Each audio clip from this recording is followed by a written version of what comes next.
Graça e paz, nosso Senhor Jesus. Boa noite a todos. Você está na Igreja Batista do Bom Retiro, a igreja localizada na cidade de Curitiba, na Avenida Desembargador Hugo Simas, 1772. Essa igreja existe para abençoar a sua vida. Esse é o culto da noite, dia 29. E nós queremos juntos ouvir a voz do Senhor, queremos abençoar a sua vida com a palavra que você vai ouvir, com as orações que serão feitas nesse lugar, que alcançarão a tua vida, a tua casa. Feche os olhos nesse momento. Vamos juntos orar ao Senhor. Não deixa que nada mesmo tire a tua atenção. Sai do Facebook agora, né? Sai das redes sociais. Fica atento somente na palavra de Deus que vai ser ministrada. Compartilha aí o link, né? Você que está aí acessando pelo YouTube, compartilha esse link. Multiplica a palavra de Deus. Multiplica essa voz, que essa voz possa alcançar outras cidades, outros países, outras famílias. Faz isso. Compartilha aí agora, né? Você tem tempo para fazer isso. Vamos juntos participar desse momento de adoração ao nosso Deus. Vamos orar. Senhor, nós te agradecemos por esse momento, por esse tempo oportuno que o Senhor nos proporciona para ouvirmos a tua voz, para ministrarmos a tua palavra, para rendermos adoração ao Senhor que é digno.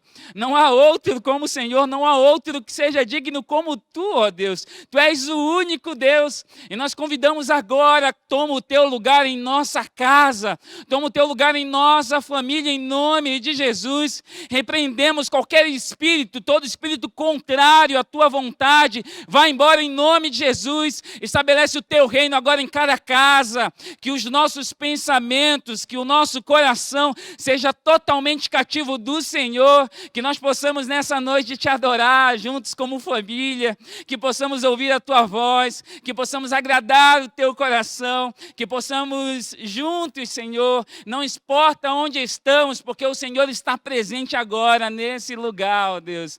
Nós rendemos ao Senhor louvores de gratidão, de adoração, por quem tu és, por tudo que o Senhor tem feito, pelas vitórias que o Senhor já tem nos dado. Obrigado porque o Senhor já tem guardado a nossa família, mas clamamos em nome de Jesus. Acampa os teus anjos protetores ao redor da nossa casa, Senhor, e manifesta nessa noite a tua glória, o teu poder. Nós te damos liberdade, Senhor. O Senhor tem liberdade para agir em nossa casa, o Senhor tem liberdade para agir em nossa vida. Te damos total liberdade, Espírito Santo de Deus. Ocupa todos os lugares, Senhor, ocupa todos os lugares na nossa casa, no nome santo de Jesus. Amém, amém.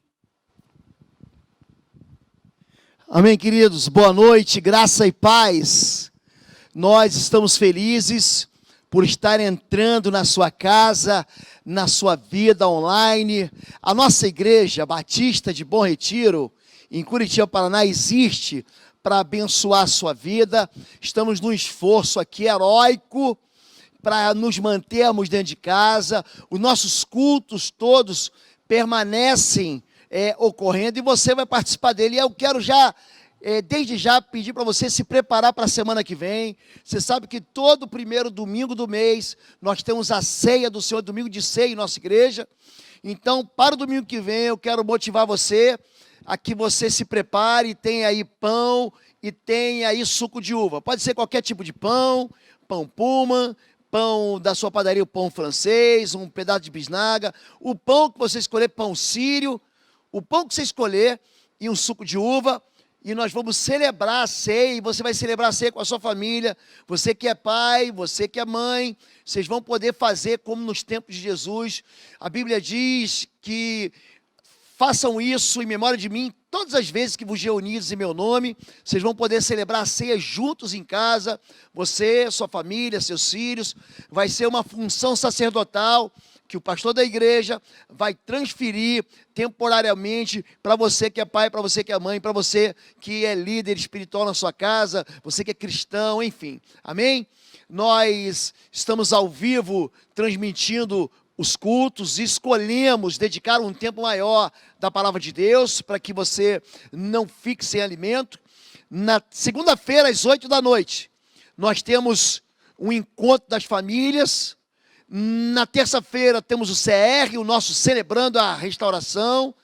Então, o CR ele depois se reúne em pequenos grupos de compartilhamento, Pastor Alci, pastora Simone, a Marileusa estão à frente desse ministério, junto com uma série de outros obreiros que vão pegar o seu número de WhatsApp e vão estar compartilhando a mensagem de terça-feira. Quarta-feira nós temos o Quarta Fire, que é o culto mais aleluiado da igreja, sempre às 20 horas, você vai receber online um aviso de começo do culto. Também na quinta-feira temos a Quinta Teológica, às 10 da manhã. O pastor Alan de Portugal, ele é doutor, ele tem 2 doutorados em teologia, vai estar trazendo uma mensagem para você. Também teremos, na sexta-feira, um encontro de oração da família da fé, com o pastor Marcos, que vai abençoar a sua vida. Sábado, teremos uma palavra pastoral, também às 10 da manhã. E no domingo, às 10 da manhã e às 19 horas, nosso culto de adoração, amém? Nós queremos agora dizer para você que estamos orando por você. Então, se você precisa de oração, já escreve para quem você quer oração. Aqui mesmo, no link do YouTube, nós temos um aplicativo que manda direto para a gente recebe, recolhe essas orações e envia para o Ministério de Intercessão, que está orando por vocês. A oração não vai ser suspensa, nós continuamos abençoando a sua vida, amém? Vamos lá, ainda dá tempo, compartilha esse sinal, compartilha esse link para as pessoas que você conhece, para os amigos, pelo WhatsApp, amém? Nós estamos em campanha, esse momento da campanha da dedicação de dízimos e ofertas. A Igreja Batista do Bom Retiro está trabalhando numa obra para aumentar o seu templo, para trazer mais conforto aqui, para ajudar as pessoas. Tanta gente, você não faz ideia da quantidade de gente que vem nos pedir ajuda, que vem aqui buscando socorro, que vem aqui buscando o Senhor Jesus e sendo curados. Então, você pode participar. Nós temos conosco, né? Nós temos a conta bancária, já vamos passar para você, mas eu quero ler um texto primeiro, que está em primeiro livro das Crônicas, capítulo 21, verso 24, que diz o seguinte: o rei Davi, porém, respondeu a Araúna: não, faço questão de pagar o preço justo. Não darei ao Senhor aquilo que pertence a você, nem ofereceria um holocausto que não me custe nada. Então Davi pagou a Araúna 7 quilos e 200 gramas de ouro pelo terreno.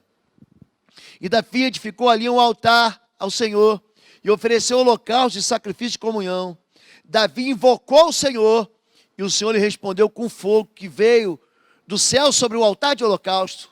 E o Senhor ordenou que ao anjo que pusesse a espada na bainha. 1 Crônicas 21, de 24 a 27. O que está acontecendo aqui? Davi pecou contra o Senhor. E o pecado, ele sempre traz uma experiência muito triste na vida do homem aqui, quando o sacerdote, quando esse que é o rei de Israel, na verdade, líder do rebanho de Deus, ele peca, ele atrai sobre toda Jerusalém, sobre todo Israel, uma praga muito semelhante a essa que nós estamos experimentando nos nossos dias. O povo então está sofrendo, existe primeiro, segundo, terceiro dia, muita gente está sofrendo por causa disso. Então Davi, ele sai de Jerusalém, existe uma montanha, uma pequena cota para o lado oeste de Jerusalém, chamada Montanha do Araúna. Era um jebuseu que morava aí perto de Jerusalém, ali perto de Jerusalém. Ele sobe e oferece um holocausto, ele compra aquele pedaço de terra, ele compra os bois, ele compra a lenha e faz um sacrifício que custa caro. Então, quando Deus recebe o sacrifício, ele faz aquele anjo da praga, aquele anjo da morte, embanhar a espada, ele que vinha matando, ele que vinha destruindo. Então, querido, a oferta de sacrifício no altar, ela dói no bolso, mas ela traz a resposta do céu. Eu quero animar você a continuar servindo ao Senhor com seus dízimos e com as suas ofertas. Não deixe de ser fiel no tempo da dificuldade. A Bíblia diz que Deus ama o que dá com alegria. A Bíblia diz que Deus se mostra fiel ao fiel. Você pode participar disso através da nossa conta bancária, do Bradesco, ou pelo nosso aplicativo IBBR Curitiba, que pode ser baixado na App Store ou na Google Play. E eu quero mostrar para vocês, estamos em campanha de construção, como é que você pode ajudar a gente aí, de onde você for, de qualquer lugar do Brasil. de qualquer lugar do mundo. Eu quero mostrar um vídeo para você agora, que vai apresentar como é que você pode ajudar. Saiba como ofertar pelo app IBBR Curitiba. Você primeiro passo, entra no app, clica em contribua, tem um coraçãozinho ali, você clica. Aí depois você escolhe se você vai ofertar, dizimar ou dar a oferta da reforma. Terceiro passo, preencha o valor, que pode ser a partir de R$30, qualquer valor, 30, 40, 50, 100 mil, o que você quiser colocar. Clique em pagar, digita o seu CPF, é o único dado que você vai ter que preencher, é o seu CPF. Próximo, clique em próximo e depois você vai escolher se vai pagar no cartão de crédito ou no boleto bancário. Se você escolher no boleto bancário, você vai lá, visualiza o boleto e faz o pagamento, imprime. Você pode pagar por qualquer banco da rede de bancos. O Itaú, o Bradesco, o Santander e o Banco do Brasil, você vai direto. Se você tiver o aplicativo no teu celular, você vai direto para lá. Amém? Então, quero dizer para você que a Igreja Batista de Bom Retiro continua orando por você. A gente não deixa de cobrir a sua casa e a sua família. E esse momento, gente, a gente vai convidar todos vocês para que se unam. Quero convidar aqui pastor Marcos, é o pastor de famílias da nossa igreja, pastor do Ministério Família da Fé IBBR, e vai orar pela sua casa. Eu queria que você aproveitasse, coloque a mão sobre a cabeça do seu filho, da sua filha, da sua esposa, do seu marido. Se você está grávida, coloque a mão sobre a barriga, onde está o seu neném. Se você quer ficar grávida, coloque a mão sobre o seu ventre também. Nós vamos liberar uma palavra de fé sobre as famílias, sobre as casas. Nós vamos cobrir a sua casa. Nós vamos clamar pelo sangue do Cordeiro sobre os umbrais e as vergas laterais da sua casa. Assim como na Páscoa, o anjo da morte passou por cima sem causar dano. Nós profetizamos que a sua casa não vai sofrer nenhum dano com essa enfermidade. Amém? Boa noite a todos. Vamos orar. A palavra de Deus diz lá em Atos 16, 31. Paulo e Silas estão presos. E nesse momento, é um grande terremoto. E os presos, e o carcereiro acorda com medo que os presos estivessem saindo lá. E Paulo dá uma palavra. E o carcereiro pergunta para Paulo: o que eu faço para ser salvo? Hoje é noite de salvação na tua casa. Crê no Senhor Jesus Cristo e serás salvo. Tu e a tua casa, tu e a tua família. Essa é a resposta que Paulo dá para aquele carcereiro. E essa é a resposta que nós vamos dar nessa noite para Deus. Diante de tudo isso que o pastor Lobo mencionou aqui, nós vamos orar. Vamos crer realmente na salvação entrando na nossa casa, entrando na nossa vida, que esse espírito de morte vai passar e não vai passar, não vai tocar na nossa casa, não vai tocar na nossa família. Pai, nós estamos diante do Senhor, Deus. E nós invocamos aquele que é santo, aquele que é verdadeiro, aquele que é fiel, aquele que é único, aquele que é Senhor e restaurador de todas as coisas, Pai. Nós queremos agora, na autoridade do nome de Jesus, liberar uma palavra de bênção, liberar uma palavra profética sobre a casa dos teus filhos, Pai, em nome de Jesus. A praga não chegará na casa dos teus filhos, Deus, em nome de Jesus. Assim como aquela praga não chegou nos primogênitos de Israel, não vai chegar nos filhos da IBBR, não vai chegar nas famílias da IBBR, Pai, em nome de Jesus, e de todos aqueles que nos assistem, Pai, em nome de Jesus. Tem misericórdia de nós, Pai, que nós possamos olhar para o Senhor agora, Pai. Nos arrependemos dos nossos pecados e clamarmos pela salvação do Senhor dentro da nossa casa. É tempo de salvação, é tempo de cura, é tempo de restauração da parte do Senhor, Pai, em nome de Jesus. Então restaura, Pai, agora os corações, Pai. Restaura, Senhor, as famílias. Gera vida agora dentro de cada coração, Senhor, nos relacionamentos que estavam mortos, Deus. Que o Senhor traga o sopro de vida agora, Pai, em nome de Jesus, sobre cada coração, sobre os pais, sobre os filhos, sobre os cônjuges, Pai, em nome de Jesus. Nós liberamos uma palavra agora de esperança. Nós liberamos uma palavra de fé. Nós liberamos uma palavra de cura, de restauração da parte do Senhor. Mas nós liberamos também uma palavra de salvação, Pai, em nome de Jesus. Queremos aqui repreender todo espírito de morte, Deus, na vida e nas famílias da igreja, em nome de Jesus. E anunciamos a chegada do teu reino de paz, teu reino de justiça, teu reino de salvação, em cada vida, em cada casa, para a glória e louvor do teu nome, Pai, que nós oramos assim, crendo que o Senhor tem respondido às nossas orações, em nome de Jesus. Amém. Amém. Aleluia, aleluia. Agora nós vamos dedicar ao Senhor os nossos dízimos e ofertas e orar pelas finanças da tua casa. Orar para que o Senhor esteja também controlando isso, em nome de Jesus. Deus, consagramos ao Senhor todos os dízimos e ofertas entregue ao Senhor neste momento. Pedimos a Ti que o Senhor estejas, ó Deus, trazendo ao Senhor tranquilidade e paz ao coração do Teu povo. Repreendemos, ó Deus, todo o espírito de bancarrota, de falência, em nome de Jesus. Todo espírito, Senhor, de devorador, Senhor, o cortador, em nome de Jesus, vem, ó Pai, repreendendo em nome de Jesus, para que não haja problemas na área de finanças na casa do teu povo. Senhor, traz o mantimento sobre a mesa do teu povo em nome de Jesus.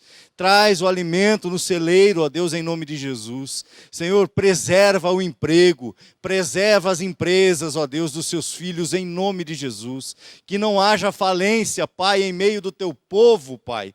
Que, Senhor, este momento onde passamos por um deserto, seja apenas aprendizado para as nossas vidas e que consigamos, ó Deus, descansar nos seus braços, também na área financeira das nossas vidas. Consigamos, ó Deus, entregar ao Senhor as nossas finanças para que o Senhor esteja cuidando de tudo. Deus, em nome de Jesus, que não exista nenhum tipo de problema em meio do seu povo e que o seu povo saiba administrar aquilo que o Senhor deu em suas mãos. Senhor, que saibamos, ó Deus, fazer da forma correta, que não haja exageros, ó Deus, de forma alguma, e que tenhamos, ó Deus, o Senhor controlando tudo em nossas vidas, ó Pai, e também as nossas finanças, ó Senhor, em nome de Jesus, Senhor. Amém, amém e amém.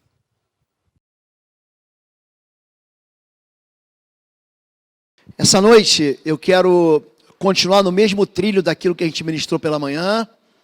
É um outro tema, mas eu quero falar sobre quando Deus nos coloca de joelhos.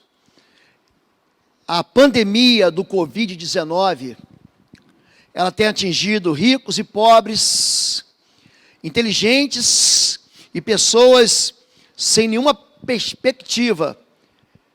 Nós temos sido alvos de maneira quase que indistinta de um vírus que tem uma capacidade de atingir todas as pessoas e que tem assustado o mundo inteiro. Vemos os países considerados ricos, europeus, a França, a Espanha, a Itália de joelhos.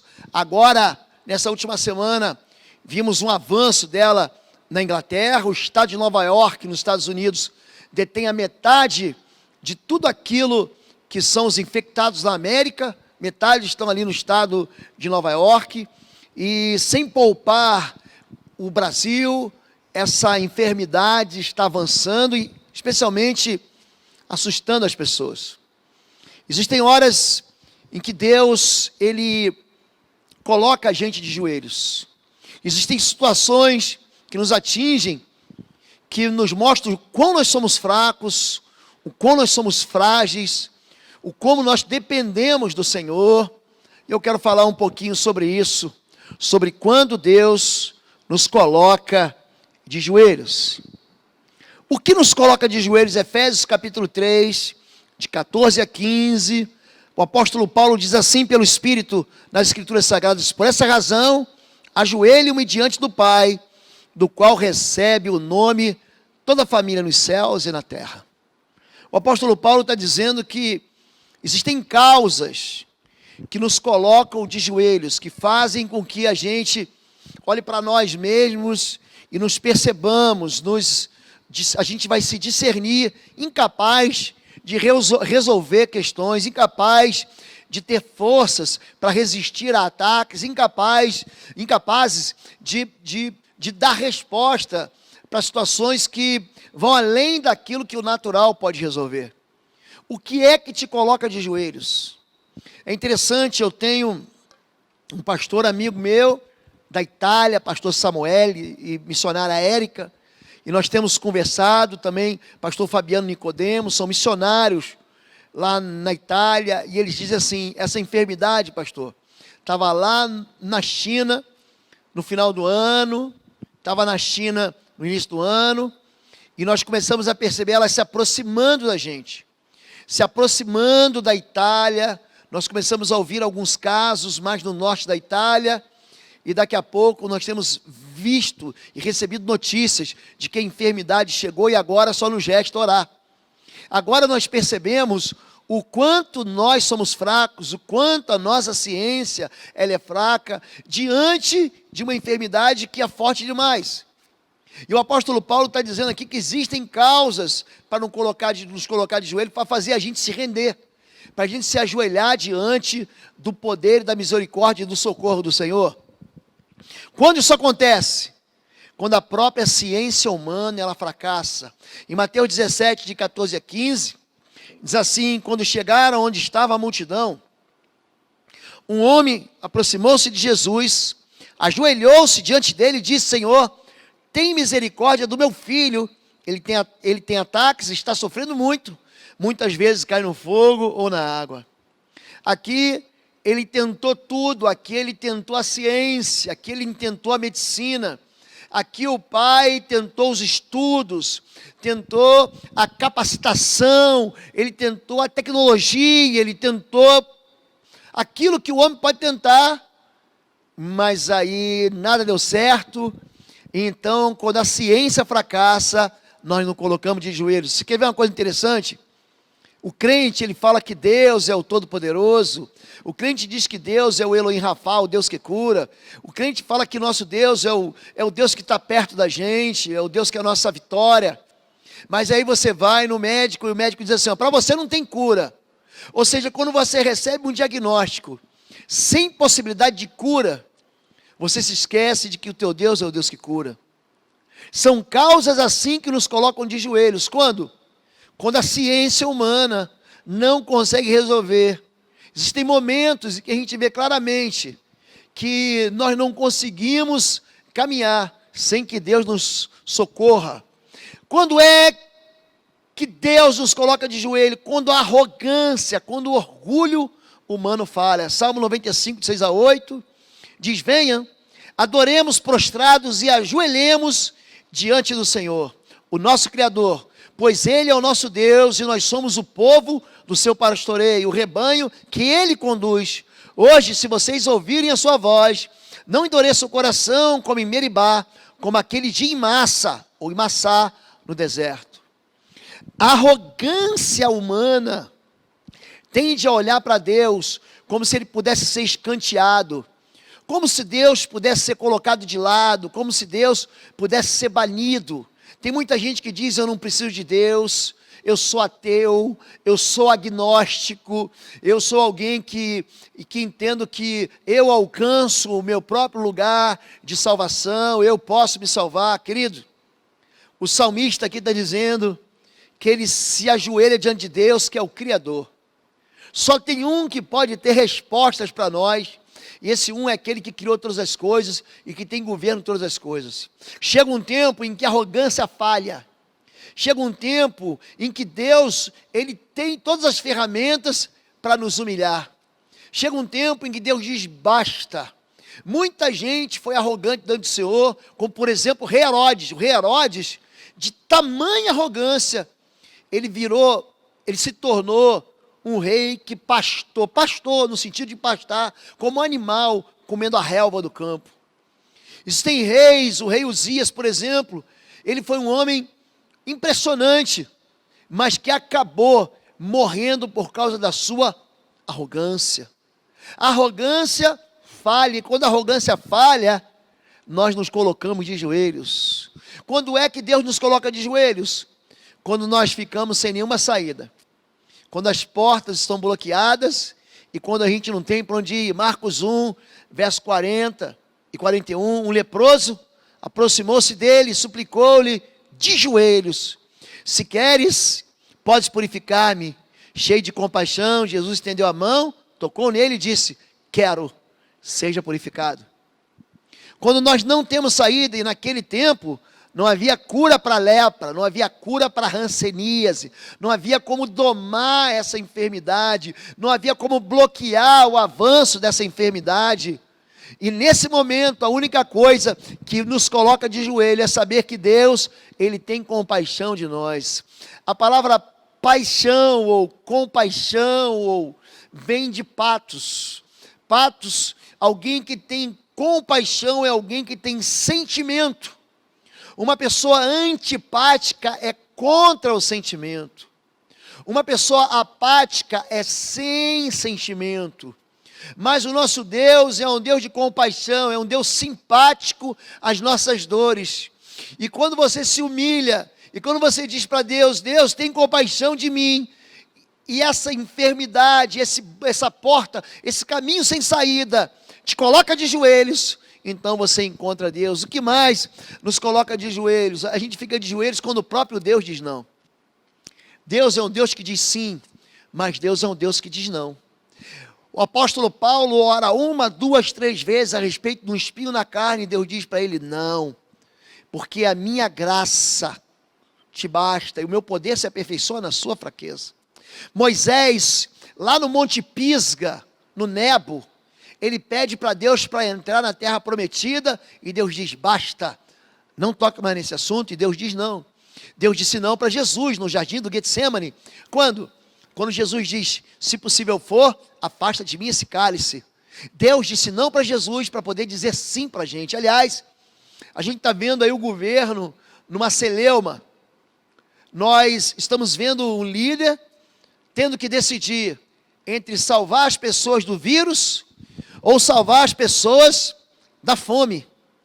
Liquidar as pessoas separando elas do vírus ou liquidar a economia. E é uma decisão que a gente só toma em tempo de guerra. E só grandes líderes podem tomar, é por isso que nós precisamos orar pelo nosso presidente, orar pelos nossos governos, por aqueles que estão à frente do governo, das nossas lideranças, do Senado, da Câmara, por aqueles que estão à frente do nosso poder judiciário, porque as nossas vidas dependem de uma decisão certa de um ou de outro. Ou a gente vai conseguir escapar do vírus, ficando isolado, e a gente vai escapar de uma falência econômica.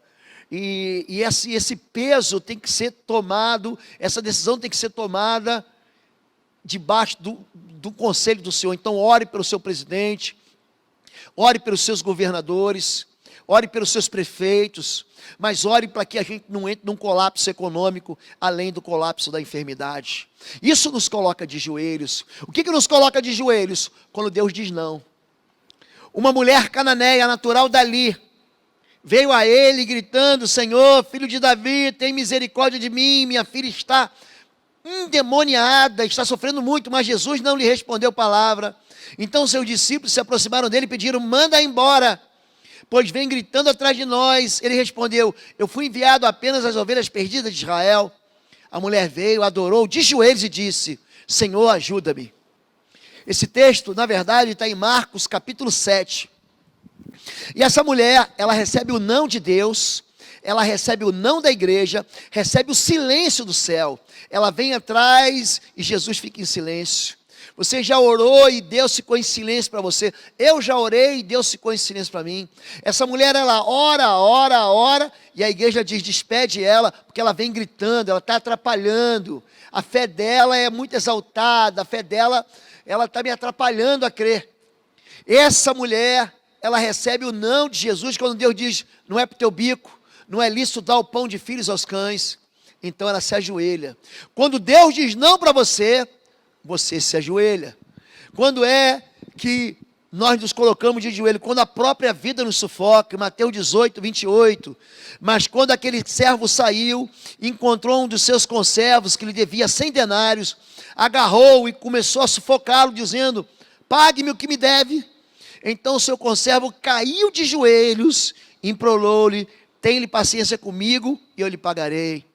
Esse tempo que a gente está vendo vai ser tempo em que a vida vai impressionar, a vida vai sufocar, a vida talvez esmague muita gente. E por essa causa nos colocamos de joelhos. Você já ficou endividado, sem ter como pagar, você sabe do que eu estou falando. A vida te sufoca, os bancos te sufocam, os credores te sufocam, e você não tem de onde tirar, de onde extrair, e você só pode contar com a misericórdia e com a paciência. A intercessão, gente, ela funciona diante de uma epidemia aqui. Nós vamos ver um rei de joelhos. Esse texto, 2 Crônicas capítulo 6, ele também está em 1º livro dos Reis capítulo 8. É o mesmo texto, 1 Reis 8 e 2 Crônicas capítulo 6. Diz assim: depois Salomão colocou-se diante do altar do Senhor, diante de toda a Assembleia de Israel, e levantou as suas mãos para orar. Ele ficou de pé na plataforma, depois ajoelhou-se diante de toda a Assembleia de Israel, levantou as mãos para o céu e orou: Senhor Deus de Israel, não há Deus como tu nos céus e na terra. Atende a oração do teu servo e ao seu pedido de misericórdia, ó Senhor meu Deus. Ouve o clamor e a oração que o teu servo faz hoje na tua presença. Quando houver fome ou praga no país, em meio a qualquer praga ou epidemia, uma oração ou uma súplica por misericórdia for feita por um israelita, ou por todo o teu povo Israel, cada um sentindo suas próprias aflições e dores, estendendo as mãos na direção deste templo, ouve dos céus o lugar da tua habitação, perdoa e trata cada um de acordo com o que merece, visto que conhece seu coração. Por que a praga vai chegar aqui? Por que a epidemia vai chegar aqui? O rei Salomão aqui de joelhos, ele está clamando por pessoas que virão depois dele. Você vai hoje em Jerusalém, você observa do pátio do templo, homens e mulheres voltados para aquele templo, fazendo clamores, colocando orações em papéis, enfiando dentro das frestas, das muralhas do muro de Jerusalém, daquele muro oeste, que nós chamamos de Muro das Lamentações. O que o rei está falando? Ele está, na verdade, intercedendo pelo seu povo. Ele começa a dizer: quando houver a guerra, quando houver a fome, quando houver a praga, quando alguém tiver pecado diante do Senhor, e alguém vier aqui e se ajoelhar, ou levantar as mãos em direção, ouve do céu e tem misericórdia. A oração da intercessão, ela busca a misericórdia do Senhor, mas é uma oração que é feita de joelhos, em favor daquele que não tem como pedir socorro. Tem muita gente que não tem mais forças para clamar, não tem mais lágrimas para chorar, a vida está gasta dentro da tristeza, e é por isso que nós nos colocamos de joelho. Eu gosto muito de 2 homens na Bíblia, são restauradores, são homens que dedicaram a sua vida em recuperar aquilo que foi destruído. Um deles é Neemias, que lidera a reconstrução do templo. Um é Esdras, que lidera a reconstrução do templo. E o segundo, que vem logo após ele, é Neemias, que restaura as muralhas do templo. Entenda isso, entenda isso. Templo aí é você, querido. O Antigo Testamento fala de coisas, de sombras de bem-vindouros. O templo restaurado é a sua vida que precisa ser restaurada. O livro de Esdras fala da minha e da sua vida que precisam de restauração. São áreas da nossa vida que precisam de recomeço. E as muralhas, ou seja, a defesa, aquilo que se levanta como proteção, é aquilo que Deus fala a respeito dos ataques que eu sofro e que você sofre. E antes da restauração do templo, há um tempo em que nós precisamos de joelhos nos colocar diante do Senhor, para confessar as nossas misérias, confessar os nossos pecados, para que Deus então restaure a nossa vida. Em Esdras 9, verso 6 e verso 7, e orei: meu Deus, estou por demais envergonhado e humilhado para levantar o rosto diante de ti, meu Deus. Porque os nossos pecados cobrem as nossas cabeças, e a nossa culpa sobe até os céus, desde os dias dos nossos antepassados até agora. A nossa culpa tem sido grande, e por causa dos nossos pecados, nós, os nossos reis e os nossos sacerdotes, temos sido entregues à espada e ao cativeiro, ao despojo e à humilhação na mão de reis estrangeiros, como acontece hoje. Essa oração é uma oração de admissão de culpa. Essa oração é uma oração que ele faz como sacerdote da nação, como líder da nação, confessando nesse momento que a restauração do templo de Jerusalém, a destruição do templo de Jerusalém é culpa deles. Ele diz: os nossos reis, os nossos antepassados e nós também. Ou seja, existe uma iniquidade sendo passada de geração em geração. Existe uma visitação de pecado. Em Êxodo capítulo 20, verso 4, a Bíblia diz que Deus, Ele é um Deus zeloso que visita. Eu queria que você entendesse isso. Imagina você receber uma visitação de juízo. Ele visita a iniquidade dos pais nos filhos até a terceira e a quarta geração daqueles que desprezam a palavra do Senhor. Nós aprendemos a pecar dentro de casa. Nós aprendemos a pecar com os nossos pais. Nós aprendemos a ser violentos com os nossos pais. Não queira pedir para alguém que foi tratado com carinho e amor para ele ser violento. Ele não sabe ser violento. Não queira pedir para alguém entrar de carrinho, como a gente fala no futebol, e quebrar as pernas de alguém, porque se ele não aprendeu isso, ele não vai fazer isso. Nós multiplicamos aquilo que nós aprendemos. Nós somos aquilo que os nossos pais nos ensinaram. Em 1ª carta de Pedro, capítulo 1, verso 18, diz que nós fomos resgatados da vã maneira de viver, que nós recebemos por tradição dos nossos pais. É isso que ele está orando aqui. Ele está confessando a vergonha e a humilhação dele ter aprendido, do povo ter aprendido um pecado e ter permanecido no pecado, e por isso é que a praga veio. É por isso que a desgraça veio. É por isso que o despojo se tornou a realidade no meio de Israel. Você está entendendo isso, querido? Então, Neemias, ele vai fazer uma oração de confissão. A oração de Esdras é de admissão de culpa. Admissão de culpa. A oração de Neemias é de confissão. Neemias 9, no dia 24 do mês, os israelitas se reuniram, jejuaram, vestiram um pano de saco e puseram terra sobre a cabeça. Os que eram de ascendência israelitas tinham se separado de todos os estrangeiros. Levantaram-se nos seus lugares e confessaram seus pecados e a maldade dos seus antepassados. Ficaram onde estavam e levaram o livro da lei do Senhor, o seu Deus, durante 3 horas, e passaram outras 3 horas confessando e adorando o Senhor, o seu Deus. 3 horas lendo a palavra de Deus, 3 horas confessando e adorando o Senhor. Um povo que fica 6 horas dizendo assim: eu reconheço, eu confesso, fui eu que errei, essa praga chegou porque eu errei. Sabe o que eu vejo hoje? Em vez do povo estar arrependido dos pecados, não estão não. Eles querem uma vacina. Eu também quero uma vacina. E eu quero que chegue logo. Mas o povo não se preocupa em parar de pecar. Quando a AIDS chegou na década de 80, todo mundo ficou preocupado, sabe com o quê? Porque não poderia mais se relacionar, e aí o homem busca as suas torres de Babel.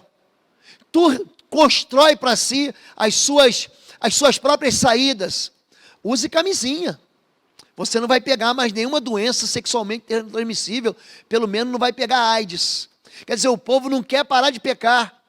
O povo quer uma saída para continuar vivendo na iniquidade, no arrependimento, numa mudança de vida. As pessoas têm um discurso bonito, mas não estão preocupados em viver a vontade de Deus. E Deus dá uma lição 1, 2, 3 vezes e o povo não arrepende. O povo não muda o coração, o povo não muda a própria vida. Hoje, o foco está em quê? Vamos fazer parar a epidemia, mas ninguém se arrepende. Ninguém se arrepende dos seus roubos, ninguém se arrepende da sua língua grande, ninguém se arrepende dos seus pecados, das suas iniquidades e nem das suas transgressões. É tempo da gente se dobrar, é tempo da gente se humilhar, é tempo dos nossos joelhos se dobrarem e confessar a nossa miséria. Neemias e Esdras aqui, eles restauram o templo, restauram os muros, porque eles resolvem confessar o seu pecado. E quando a gente confessa o pecado, é como se a gente olhasse no espelho e falasse assim: a culpa foi minha, eu fui responsável por desgraçar a minha vida. Tem muita gente que não estuda, está aí, é novo, e em vez de estudar, em vez de trabalhar, fica em casa, aí quando fizer 30, 40 anos, vai dizer que o governo é culpado. Querido, nós somos os semeadores da nossa vida, nós somos aqueles que investimos no nosso futuro. Se você não fizer, ninguém vai fazer. Se você não cuidar da vida do seu filho, não ensinar ele, não é o professor que vai fazer, querido. se você não incentivar a tua família a viver com Deus, se você não der exemplo dentro de casa, não adianta você dizer depois que o pastor foi fraco, que a igreja foi negligente.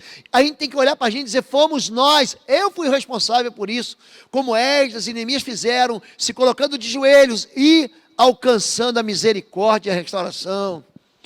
Quando os joelhos confessam, Romanos 14, 11, porque está escrito, por mim mesmo jurei, diz o Senhor, diante de mim todo joelho se dobrará e toda língua confessará que sou Deus. O nosso Deus, querido, presta atenção, nos coloca de joelhos.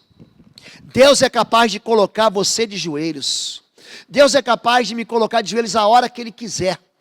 Porque diante dEle, todo joelho, os arrogantes, os incrédulos, os ateus, aqueles que dizem que Deus não existe, aqueles que dizem que Deus não se aproxima, aqueles que dizem que Deus não está olhando os debochados, aqueles que escarnecem, todos eles estarão de joelhos diante do Senhor. Todo principado e toda potestade estará de joelhos diante do Senhor. A vida, gente, deve imitar os nossos joelhos. Os nossos joelhos nos dobram e a nossa vida também tem que fazer isso. Em Marcos, capítulo 1, verso 4, apareceu João Batista no deserto pregando o batismo de arrependimento para a remissão de pecados. Gente, o batismo de arrependimento, ele é carregado não só com banho de água, não é só você entrar nas águas, é você dizer, chega, eu não vou mais viver minha vida torta. Marcos, capítulo 1, verso 4, fala sobre João Batista. Escute isso. 10 versículos depois, em Marcos capítulo 1, verso 14, a Bíblia diz que João Batista, ele foi preso, então veio Jesus para Galileia, anunciando a chegada do reino dos céus e ordenando que todos se arrependessem.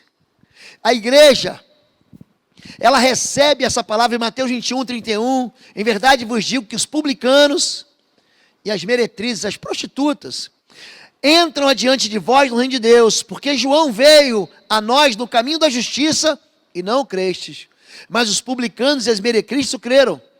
Vós, porém, vendo isto, nem depois de vos arrependeste para crer.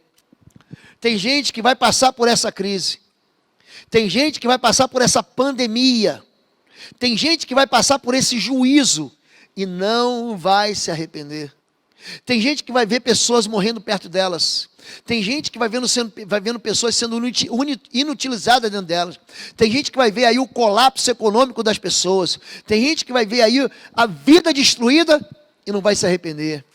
Querido, haverá menos rigor para Sodoma e Gomorra do que para gente que não se arrepende. Existem arrependimentos, é muito interessante isso, que eles são falsificados. Eu quero explicar para você, antes de terminar, 7 falsificações do arrependimento. A primeira delas é o arrependimento religioso. Eu vou dizer para você o que é isso. O arrependimento religioso é quando você olha para o meu pecado e não olha para o seu. É quando você fica triste com o meu pecado, mas não se entristece com o seu. É quando você confessa o meu pecado, mas não confessa o seu. A Bíblia diz o seguinte, em Lucas capítulo 18, verso 9, verso 14, é uma parábola. Alguns que confiavam na sua própria justiça e desprezavam os outros, Jesus contou esta parábola. 2 homens subiram ao templo para orar. Um era fariseu e o outro publicano. Um era religioso e o outro era mensaleiro. Tá bom assim? Um era correto, religioso, o outro era um corrupto, arrependido. O fariseu em pé, orava no íntimo. Deus, eu te agradeço, porque não sou como os outros homens. Ele está apontando o pecado dos outros. Eu não sou como os outros. Ladrões, corruptos, adúlteros, nem mesmo como este publicano, jejuo 2 vezes por semana e dou o dízimo de tudo quanto ganho. Mas o publicano ficou à distância. Ele nem ousava olhar para o céu, mas batendo no peito dizia, Deus tem misericórdia de mim porque eu sou pecador. Eu sou pecador. Eu lhes digo que este homem, e não o outro, foi para casa justificado diante de Deus. Pois quem se exalta será humilhado, e quem se humilha será exaltado. Tem gente que se entristece pelo pecado dos outros. Você viu o que fulano fez? Você viu o que a fulana disse? Você viu que como ele tropeçou e como ele se esborrachou feio. Você viu que ele pecou. Querido, cuide da sua vida. O arrependimento verdadeiro não confessa pecado dos outros, confessa o seu próprio pecado. Então, em vez de você ficar tentando distrair Deus com o pecado dos outros, olhe para si mesmo e confesse: fui eu que errei, fui eu que pequei, fui eu que enganei, fui eu que menti, fui eu que traí, fui eu que roubei. Porque senão vai ser só um arrependimento falso, que não vai encontrar nem perdão e nem misericórdia. Número 2, uma falsificação do arrependimento é o arrependimento pagão. Eu vou te explicar isso. Salmo 118, de 1 a 5, louvai o Senhor porque Ele é bom, porque a sua benignidade dura para sempre. Escute o que eu vou dizer. A diferença entre o arrependimento cristão e o arrependimento pagão, e a diferença entre o Deus cristão e o Deus pagão, é que o nosso Deus, Ele é bom. Ele é bom e não adianta você fazer nada, porque Ele vai continuar sendo bom. O arrependimento pagão, ele acha o seguinte: não, eu pequei, então eu vou confessar que eu pequei e Deus vai ser obrigado a me perdoar. Eu fui lá, eu matei, eu feri, eu destruí aquela vida, mas eu vou lá, eu vou confessar. E assim Deus vai ser obrigado a me perdoar. Querido, o nome disso é paganismo. O nome disso é feitiçaria. O nome disso é de você está tentando manipular Deus. Deus perdoa? Perdoa. Mas Deus, Ele olha o íntimo do coração. Não adianta você dizer que você pede perdão se a sua vida não muda. Não adianta você querer dominar Deus. Não adianta você querer colocar um cabresto em Deus. Deus, agora você é obrigado a me perdoar porque eu confessei. Não. A Bíblia diz que o povo que se chama pelo seu nome deve se humilhar, orar, buscar a face de Deus e mudar de vida. Aí sim Deus perdoará, aí sim Deus ouvirá, aí sim Deus sairá da terra. O arrependimento pagão é um arrependimento que tenta manipular a bondade de Deus em seu favor, sem mudança de vida. Número 3, uma falsificação do arrependimento. Uma falsificação do arrependimento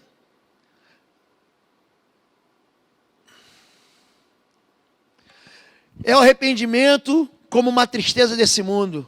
O apóstolo Paulo escreve aos Coríntios na segunda carta: a tristeza segundo Deus opera o arrependimento para a salvação e não produz remorso, mas a tristeza segundo o mundo produz morte. Você quer que eu te dê um exemplo para isso?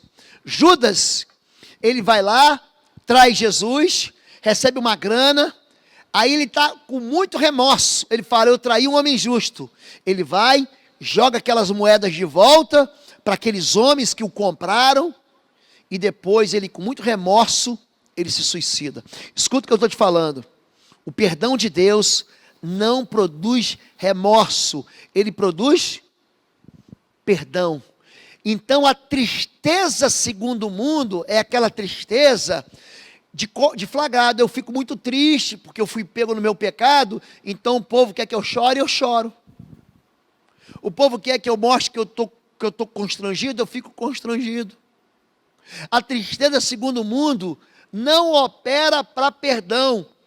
Quando ele vier, convencerá o mundo do pecado, da justiça e do juízo. Do pecado, porque os homens não creem em mim. Da justiça, porque eu vou para o Pai, vocês não me verão mais. E do juízo, porque o príncipe desse mundo já está condenado. Escute, o verdadeiro perdão, ele não é uma tristeza segundo o mundo, porque o verdadeiro perdão não deixa você só triste, muda a tua vida. O Espírito de Deus, quando produz em nós arrependimento, nos leva a mudar a nossa história, não só de ficar tristinho, porque não adianta você dizer que você fica tristinho, aí você amanhã vai voltar a beber e vai bater na sua mulher de novo. Não adianta você dizer que está triste, amanhã você vai trair seu marido de novo. Não adianta você dizer que você está triste, amanhã você vai desobedecer os seus pais de novo. Você está entendendo isso? Isso é uma falsificação do arrependimento. Número 4, não é mera confissão. Apocalipse 22, 11, quem é justo, faça injustiça ainda, e quem está sujo, suje-se ainda, e quem é justo, faça justiça ainda, e quem é santo, seja santificado ainda. Essa é uma das últimas palavras da Bíblia, esse é o último capítulo da Bíblia, do livro do Apocalipse e da Bíblia inteira. Jesus está dizendo que tem gente que não vai mudar. A Bíblia diz que Saul diz diante do profeta Samuel: eu pequei, mas ele não mudou. Ele continuou do mesmo jeito, ele continuou dentro da mesma desobediência. Jesus, é muito interessante quando ele fala de desobediência, a Bíblia fala isso. Deus fala o seguinte para Saul: melhor é obedecer do que sacrificar. Saul estava pensando que podia comprar Deus. Não, eu pequei, mas eu trouxe aqui uma oferta maravilhosa. Eu pequei, mas eu trouxe o gado para sacrificar. Eu pequei, mas olha o que eu capturei dos inimigos, as riquezas. Quando Deus dá uma ordem para você, isso tem que ser muito claro. Muito claro. E eu quero dizer para você alguma coisa. Confissão, que não é mera... arrependimento não é mera confissão. Não é só desviar da culpa. Gênesis 3:11. E Deus perguntou: quem lhe disse que você estava nu? Você comeu do fruto da árvore que lhe proibi comer? Disse o homem: foi a mulher que tu me deste por companheira, que me deu o fruto da árvore e eu comi. Eu confesso, mas a culpa é tua, Deus. Eu confesso, mas foi a mulher que só me deu. A culpa é tua. Eu confesso que eu errei. Eu confesso. Mas sabe o que aconteceu, Deus? Esse ambiente que eu estou vivendo me contaminou. Não é desvio de culpa. O arrependimento, ele vem olhando para mim, eu olho para mim mesmo e eu digo: fui eu. Eu posso ter sido influenciado, alguém pode ter gritado para eu virar para a esquerda ou para eu virar para a direita, mas quem virou para a direita ou para a esquerda fui eu. Então eu tenho que confessar a minha própria culpa. E eu não posso dizer para Deus: não, Deus, não, a culpa não foi minha não, foi dela. A culpa não foi minha não, foi do papai que me ensinou a ser assim. Todos nós, eu e você, vamos responder diante de Deus por aquilo que a gente fez, e não por aquilo que nossos pais nos influenciaram. Número 6, uma falsificação do arrependimento é quando você minimiza o pecado ou minimiza o seu erro. Romanos 2:1, portanto, você que julga os outros é indesculpável, pois está condenando a si mesmo naquilo que julga, visto que você que julga pratica as mesmas coisas. Quando que o arrependimento é falso? Quando você encontra alguém pior do que você diz: não, pelo menos eu não sou nazista, pelo menos eu não sou Hitler, então vamos colocar uma medalha em você, porque você não é Hitler. É quando você minimiza o que você está fazendo através do seu julgamento. Olha como é que ele faz errado, olha como é que ele peca mais do que eu, olha como é que ele é pior do que eu. Gente, isso não é arrependimento. Isso é só uma tentativa de você tentar enganar Deus.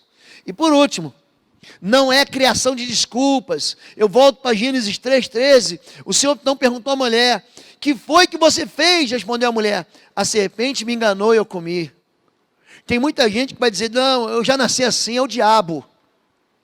Eu não tenho força, é o diabo que me leva para a biqueira para eu usar droga. É o diabo que me leva para o bar para eu beber. É o diabo que me leva lá para aquela fulana, para aquele fulano. É o diabo que fica aqui na minha língua e que me obriga a ficar falando mal dos outros, pelas costas dos outros. É o diabo.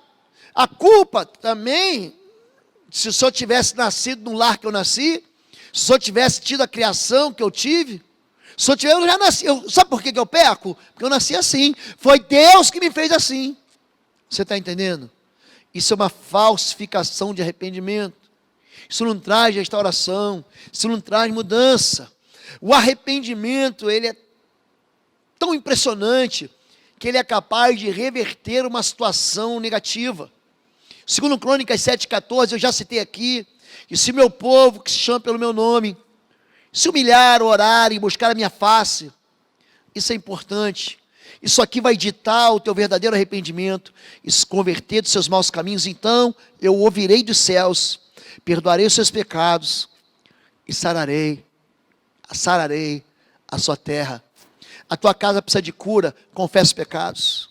A Bíblia diz em Tiago, capítulo 5, a partir do verso 15: está alguém feliz, cante louvor; está triste, ore.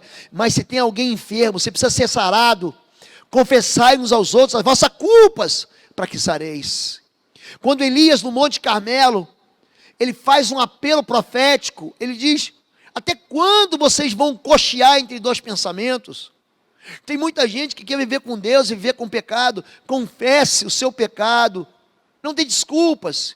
E Deus vai trazer, como Deus trouxe chuva sobre Israel. Elias era um homem sujeito às mesmas paixões que nós. Ele orou e o céu fechou, mas ele orou de novo e a terra produziu seus frutos quando veio a água. O nosso Deus é um Deus que quer sarar a nossa casa, quer sarar os relacionamentos. Tem muita gente com algo muito pior do que o Covid-19 dentro de casa. É culpa. Tem culpa que está matando pessoas. Tem gente que dentro dele tem câncer, porque ele tem esconderijo na alma, tem guetos escondidos, e ele, em vez de confessar o pecado, ele fica tentando distrair Deus. Querido, fecha a porta do teu quarto em secreto, ora em secreto. O teu Deus que vem em secreto vai te recompensar publicamente. Não precisa botar no jornal o teu pecado. A Bíblia não manda fazer isso. A Bíblia diz que você deve confessar a Deus. Confessarei ao Senhor o meu pecado, e Ele retirou a minha culpa. Leia Salmo capítulo 32, você vai entender muito bem o que Davi fala. O arrependimento ele é causa de restauração. Mateus 12, 41. Os ninivitas se levantarão no juízo com esta geração e a condenarão, porque se arrependeram com a pregação de Jonas. Eis aqui alguém, aqui quem é maior do que Jonas. O nosso Deus, o nosso Jesus Cristo, que estava ali, está dizendo, eu sou maior do que Jonas. Se Deus pode reverter o juízo sobre a vida de Jonas, Ele pode reverter o juízo sobre a sua vida, querido. Escute, gerações má e incrédulas pedem um sinal, mas um sinal só será dado, que é o sinal dos profetas Jonas. O que Jesus está dizendo? Jesus ia ficar no ventre da terra 3 dias, e no terceiro dia Ele ia ressuscitar, como Jonas ficou no ventre do grande peixe. É um símbolo. Se você se arrepender, Deus vai mudar a sua vida. Deus vai restaurar a sua vida. Arrependimento, ele é causa de alegria. Em Lucas 15, você conhece a parábola do filho pródigo, a parábola da ovelha perdida, a parábola da moeda de dracma perdida. A ovelha é achada, a moeda é encontrada, e o filho volta para casa. E no final, a história conta que o pai deu uma grande festa para dizer, o meu filho voltou. A Bíblia diz que haverá mais alegria no céu por um pecador que se arrepende do que por 99 justos que não precisa de arrependimento. Entenda, o arrependimento faz o céu se encher de uma grande alegria. Se você já se arrependeu da vida que você tinha de pecado, você já foi motivo de festa no céu entre os anjos, de celebração no mundo espiritual. Agora não adianta você dizer que está arrependido, se você continua fugindo da casa do Pai. Essa é a primeira mensagem da igreja em Atos 2, 38. E disse-lhes Pedro, arrependei-vos e cada um de vós seja batizado em nome de Jesus Cristo, para perdão dos pecados, e recebereis o dom do Espírito Santo. O Espírito Santo não habita em lugares de iniquidade. O Espírito Santo não habita em lugares de sujeira. O Espírito Santo, ele habita na pureza. Arrependa-se. Arrependa-se. Essa foi a mensagem do início da igreja. Essa é a mensagem que existe para todas as igrejas. A igreja da Ásia, a igreja de Pérgamo, portanto, arrepende-te. A igreja de Sardes diz, arrepende-te. A igreja de Laodiceia diz, arrepende-te. A igreja de Éfeso é muito interessante, que diz assim, olha, eu tenho contra você que você deixou o primeiro amor. Portanto, volta lá atrás, veja onde foi que você errou, pratica as primeiras obras, arrepende-te e volta ao primeiro amor e pratica as primeiras obras. A palavra arrependimento, ela vai permear a Bíblia, do início ao fim. Hoje, essa placa assusta muita gente, mas eu quero que você entenda que se não houver arrependimento, não haverá perdão, que se não houver arrependimento, não haverá restauração, que se não houver arrependimento, não haverá cura. 2 Pedro 2, 4, 6, porque se Deus não perdoou os anjos que pecaram, mas havendo-os lançados no inferno, os entregou às cadeias da escuridão, ficando reservados para o juízo, e não perdoou o mundo antigo, mas guardou a Noé, pregoeiro da justiça, com as 7 pessoas, ao trazer o dilúvio sobre o mundo dos ímpios, e condenou a destruição as cidades de Sodoma e Gomorra, reduzindo-os a cinza, e pondo-as para exemplo aos que vivessem impiamente. A decisão entre receber misericórdia e receber juízo é tua. O nosso Deus é compassivo e misericordioso, assim como o Oriente está distante do Ocidente, assim Ele quer afastar o pecado de nós. Nosso Deus é um Deus perdoador. Nosso Deus é um Deus restaurador. Nosso Deus é um Deus que quer começar com a gente de novo. Mas é necessário arrependimento no meu coração e no seu coração. Querido, não é possível que você ouça tantos versículos da Bíblia. É interessante como é que a Bíblia nos convida para nos colocar de joelhos. Esse é um dia para você se colocar de joelhos. A Bíblia diz em Lucas 5,32, eu não vim chamar justos, mas pecadores ao arrependimento. Você pode se ajoelhar na tua casa agora. Você pode se ajoelhar no teu quarto. Mas muito mais do que isso, querido.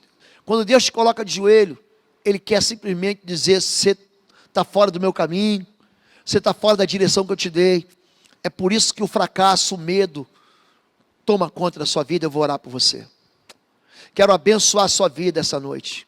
Quero dizer que nesses tempos de distanciamento, são tempos em que a gente tem experimentado as vozes que a gente quiser experimentar. Se você quiser mergulhar aí na Bíblia Sagrada, você vai ouvir a voz de Deus. Se você quiser mergulhar nos noticiários, você vai ficar assustado. Se você quiser mergulhar nos filmes, você vai ficar entretido. Mas se você mergulhar em Deus e se arrepender, esse Deus vai restaurar os teus caminhos. Amém? Deixa eu orar por você. Pai querido, eu quero abençoar agora toda a igreja reunida online, em Curitiba, no Paraná, em todo o Brasil e em todo o mundo. Nós queremos confessar diante do Senhor mazelas, queremos confessar desobediências, rebeliões, orgulho, palavras frívolas que saíram da nossa boca, palavras malignas contra as pessoas, calúnias que nós levantamos, tentativas de destruição dos outros, destruir a reputação dos outros. Nós queremos confessar que nós pecamos diante do Senhor, que os nossos olhos foram altivos. Queremos confessar diante do Senhor que nossos joelhos não se dobram. Queremos confessar diante do Senhor que nossa cerviz é dura. Queremos confessar diante do Senhor que nossos ouvidos ficam tapados para a Tua voz. Queremos confessar, Pai, que nossos olhos são assanhados. Queremos confessar que nós roubamos ao Senhor, que nós somos gananciosos e avarentos. Queremos confessar a idolatria do nosso coração, que fazemos para nós mesmos ídolos, que buscamos outros deuses, que queiram nos satisfazer segundo o desejo da nossa carne. Nós confessamos o nosso pecado diante do Senhor essa noite, Pai, e te pedimos perdão em nome de Jesus, e clamamos pelo sangue de Cristo sobre nós, sobre a nossa casa, sobre a nossa família.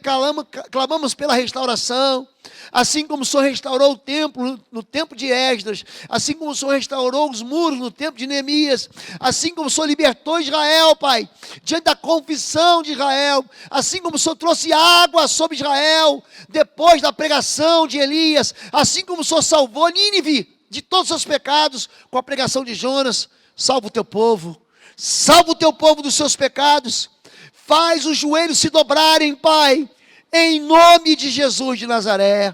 Eu oro assim, e eu quero liberar uma palavra de perdão, de recomeço, de restauração sobre o teu povo, de alegria no céu entre os anjos, em nome de Jesus, amém, amém. Você que agora ouviu essa palavra e precisa mudar de vida, eu vou convidar você para repetir essa oração, aonde você estiver. Diga assim: Senhor meu Deus e meu Pai, em nome do teu Filho Jesus, eu quero confessar que eu me desviei, desde a minha mocidade, dos propósitos do Senhor. Mas hoje, eu quero confessar Jesus Cristo como meu único Senhor, Salvador e Rei. E eu quero lançar fora todas as outras alianças que eu tenho, e tomar posse do sangue da cruz, e da salvação que Jesus me propõe e me dá, pela sua graça, através do sangue do Cordeiro. Eu quero te pedir perdão pelos meus pecados. Eu quero pedir que o teu Espírito Santo entre na minha vida e no meu coração, tirando de mim tudo que é velho, e colocando sobre mim um óleo novo e fresco, e me dando uma vida nova, para a glória do Senhor, em nome de Jesus.